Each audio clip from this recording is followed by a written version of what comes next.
Unit pasukan Chechnya yang tergabung dalam operasi militer Rusia mengalami serangan besar-besaran oleh kendaraan udara tak berawak atau UAV milik Ukraina.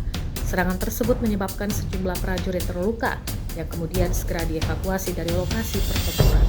Rekaman momen evakuasi tersebut diunggah di Telegram pada Sabtu 19 April 2025.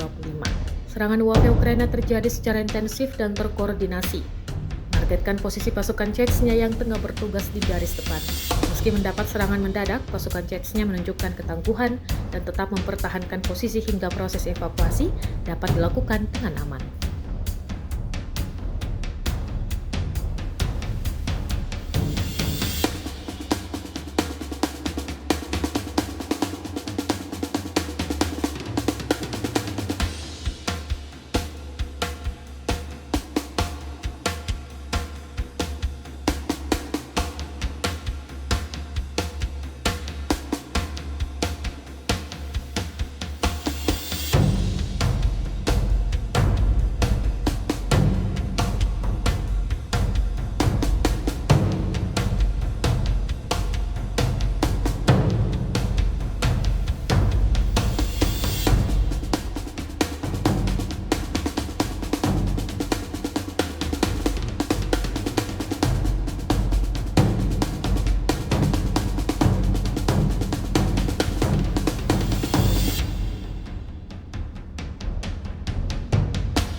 Download Tribun X sekarang, menghadirkan lokal menjadi Indonesia.